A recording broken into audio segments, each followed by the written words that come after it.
I'd like to thank the good people at Channel 23, New Paltz Public Access Television, and their producer and videographer extraordinaire, Bob Fagan, for this chance to talk about our book, No Stone Unturned, and to help raise awareness of traumatic brain injury. Ernest Hemingway, who happens to be my favorite author, says in a Farewell to Arms, "The world breaks us all. Then after, some are strong at the broken places." Our book and our family's effort to raise awareness of TBI and to help improve the outcomes for the millions of TBI sufferers is our way, the Goldstein family way of becoming strong and continuing to heal. I'd like to ask you to imagine a science fiction scenario, a movie scenario.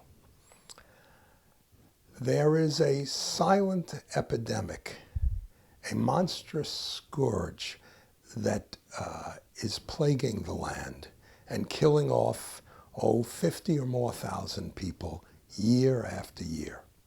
No one is safe.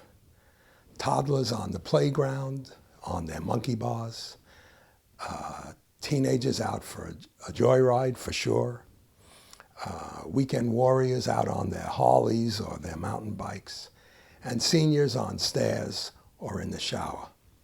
No one is safe. Every 20 seconds or so witnesses another violent attack, and although thousands survive these attacks, many of them are disabled, disfigured outwardly, or in invisible, baffling ways. The families of the stricken, of course, struggle valiantly to save their loved one, but find themselves faced with a colossal force and are tossed about wildly and eventually left to sink or swim. They struggle, of course, to hold on to their family member, to retain the closeness of family life, but gradually their loved one is lost, only to be replaced by a stranger, somehow reminiscent of their family member. Over time, most families find themselves lost in enemy-held waters and gradually sink under the sea. Years pass, and the numbers of disabled, dead, and missing reaches the millions. Now, this is a somewhat overdramatic representation of the effect of TBI on America. Every decade, 500,000 people are killed by TBI, and 2 million are disabled. These are astounding numbers, and almost as astounding is the fact that there is no general alarm, no hue and cry over this amazing invisible disability. It continues to remain invisible. Traumatic brain injury is by far the leading cause of death and disability among young people. And by the way, the CDC defines young people as anyone under the age of 45. So I'm speaking from the other side of that moat. But yes, if you consider all other causes of death and disability, they don't amount to the numbers that TBI represents. Of course, those are only numbers. They don't capture your imagination or speak to your heart, and that's why we wrote this book, partly. In Christmas of 2001, my wife and I were snatched from relatively comfortable and ordinary lives and flung into a parent's worst nightmare. Our child had been involved in a catastrophic auto accident and was left with a serious traumatic brain injury. By the time we arrived at Westchester Medical Center, we found that he was already in the operating theater and undergoing emergency brain surgery. This was without parental permission on a minor. We didn't even know he'd been hurt. It was do or die. When we saw him after the operation, when we first got a look at him in the PACU, in the recovery area, we honestly couldn't recognize him. His head was misshapen and swollen. He was completely swathed in bandages and tapes with just little slits for his eyes, and of course his eyes were closed. He was in a coma. And we couldn't identify him. We were reduced to looking at his hands and feet, and his large hammer toes were conclusive evidence that this lifeless, monstrous creature was our precious son. Bart remained in coma for a month. Desperate times in the ICU, where people routinely die, day in and day out. We always felt that the Grim Reaper was at our shoulders. In the ICU, we found that the expression, the brotherhood of man, is not really just a pious platitude, but a day in, day out living reality. That same kind of brotherhood has often been noted in combat troops, and perhaps for the same reason. We dubbed this phenomena the fellowship of the damned, and then eventually just the fellowship. 8 months of grueling hospital therapies, and the verdict is finally in. The school district agrees with the hospital's assessment. Bart is not suitable or ready for placement back in a classroom. He'd be better off placed in a safe, comfortable institution. Naturally, my wife and I railed against warehousing our 17-year-old son in a nursing home, and we fought time and again to win him the time and the space to make progress and to recover. We were determined to keep the bar up, to set difficult but attainable goals, and then raise that bar again and again and again. After all, who knows for sure how far any of us can go? It takes a little faith. These bureaucrats are not mean-spirited so much as driven by economic considerations and also by statistical models of probable outcomes, without taking into account the character of the boy or of his family. And at that time, we also began to search for unconventional therapies in earnest. A year into his recovery, a full year after the accident, Bart's losses remained staggering. And I'd like to ask you all to imagine some young fellow that you know, since you don't know Bart.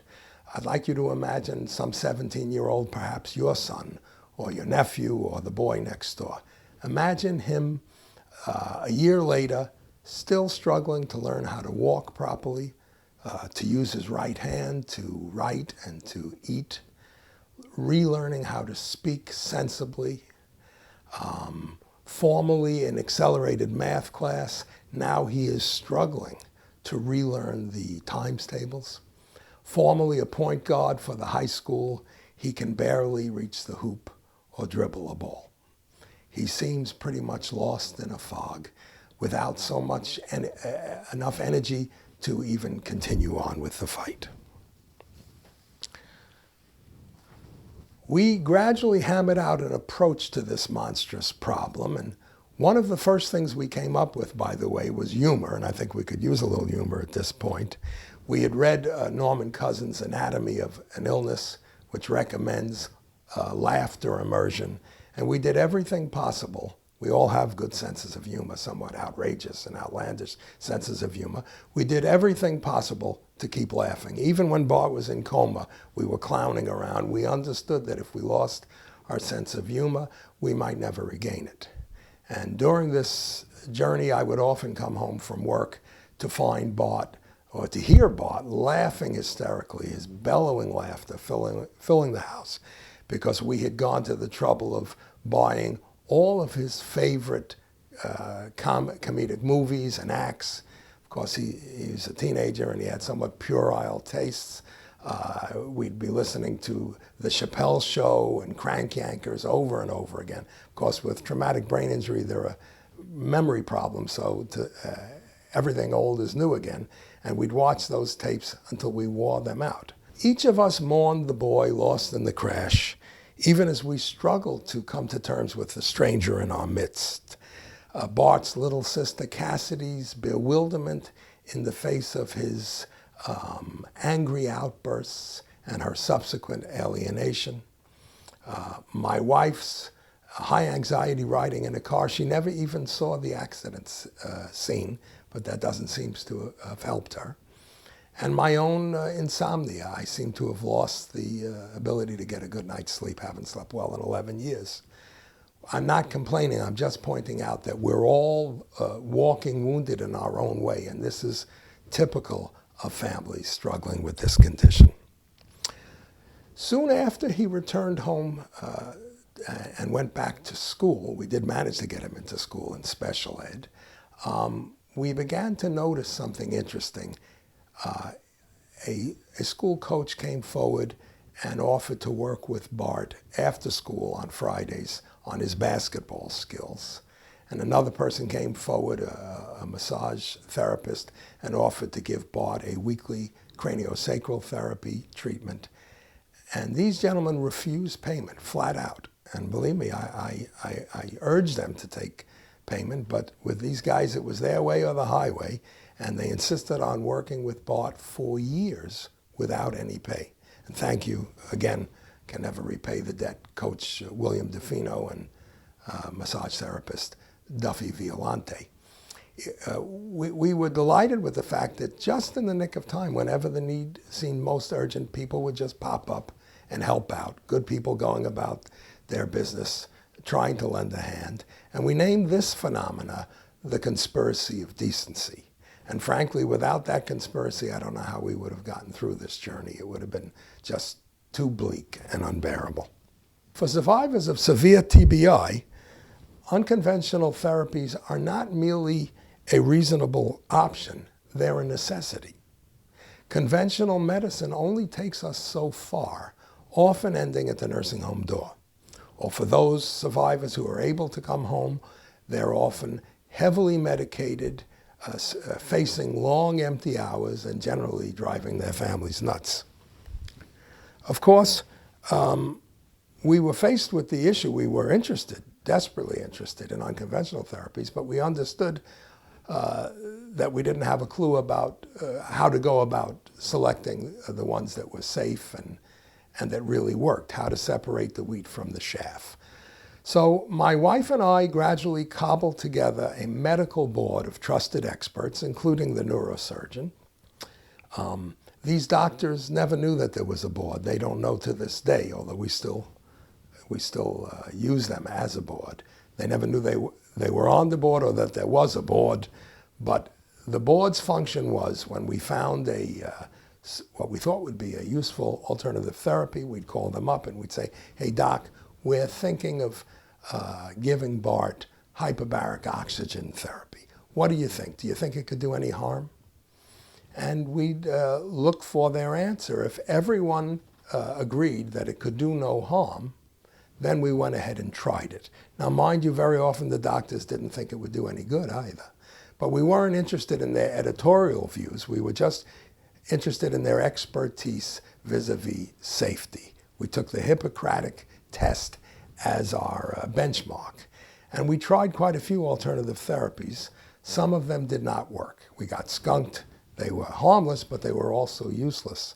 But several therapies really transformed Bart's life and his life prospects.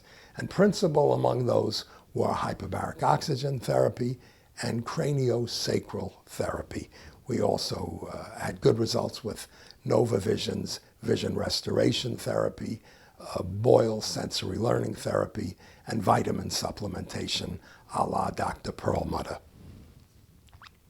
I don't wish to demonize the doctors and the conventional medical approach, because Bart's recovery was a result of best practices of conventional medicine, but also of alternative medicine. One of the problems with doctors, and I'm reminded of a joke my mother used to tell. She was a nurse. People are queued up getting into heaven. They're on their best behavior because they're getting into heaven. St. Peter is processing everyone. And all of a sudden, a little guy walks by in a white coat and wearing a stethoscope, and he just saunters right into heaven. All of a sudden, there's practically a riot, and people are saying, "Hey, Peter, who the hell does he think he is? God?"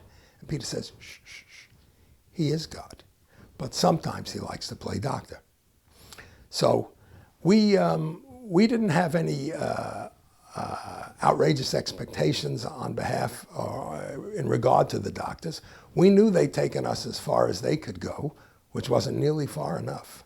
And if we were going to strike out and explore this unknown territory of emerging alternative and unconventional therapies, we needed to have some guideline, and the guideline was the Hippocratic one. And the doctors helped us separate the wheat from the chaff. We gradually came up with an approach to fighting the TBI wars. Its first principle is to assume a long time perspective. One has to understand that this is a lifelong condition. There's no decisive battle to be fought and won, just a long series of skirmishes. And with our board of medical experts in hand, we set out to find marginal and to make marginal gains day by day. Conventional wisdom holds that good progress after a traumatic brain injury only lasts for a year or maybe two. And yet our experience showed that that window of opportunity is much, much longer and continues open to this day, almost 11 years later. In fact, in principle, there's no limit to it. It's a lifelong process. I'm reminded that vision restoration therapy, when we explored that and we eventually did that and it restored part of Bart's field of vision, the people at Vision Restoration Therapy were able to point out that a wounded veteran, a German veteran from World War II, was able to use their therapy to restore his vision almost 60 years after he'd lost it in an explosion. So the plasticity of the brain is something that increasingly is being established and accepted in medical circles, and Bart has been a part of that process. Of course, the progress that Bart's made is purely anecdotal. It's not scientific. There were no experiments conducted. But a neuropsych exam, which we had done almost 4 years after the accident, reported, in fact, I spoke to the neuropsych personally about this. After 25 years in practice, he said he'd never seen a recovery like Bart's. He'd never seen someone so badly injured doing so well less than 4 years after the accident. And he wondered how that was possible, and we shared with him some of these therapies, especially the craniosacral and the hyperbaric oxygen. I'm not a cheerleader for any specific therapy, not even these two therapies. I'm more an advocate, and our family, we're advocates for a sustained effort to find persistent search for alternatives.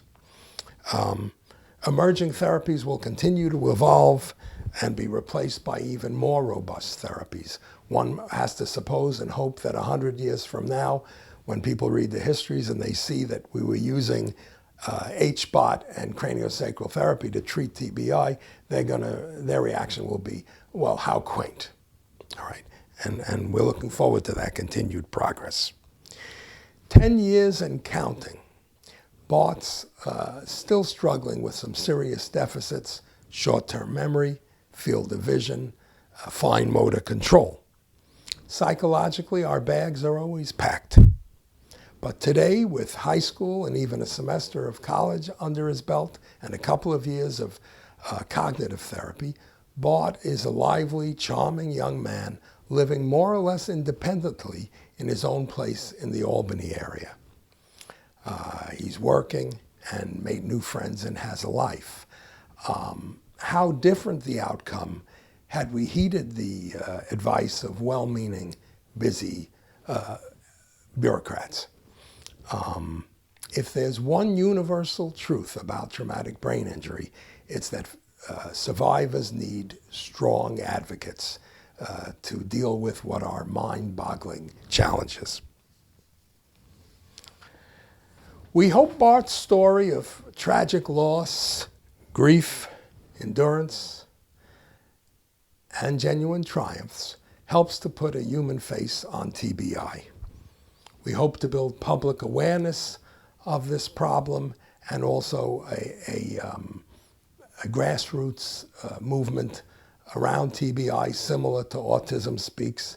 They've done a great job and we salute them. The need is especially urgent now with TBI become the signature injury for wounded warriors coming back from Iraq and Afghanistan. According to Remind.org, the Woodruff Family Foundation, there are upwards of 320,000 of those members of our Fellowship of Traumatic Brain Injury. I'd like to end this little talk with a question that I ask every group I ever speak to, and it's this: if you know of an emerging or unconventional therapy for traumatic brain injury, please let me know, because we're still looking, we're still searching, we're still open-minded, we're still fighting the TBI wars, and you can reach me at my email address, which is nsunturned, like no stone unturned, nsunturned@gmail.com. And I hope to hear from you, and God bless us all.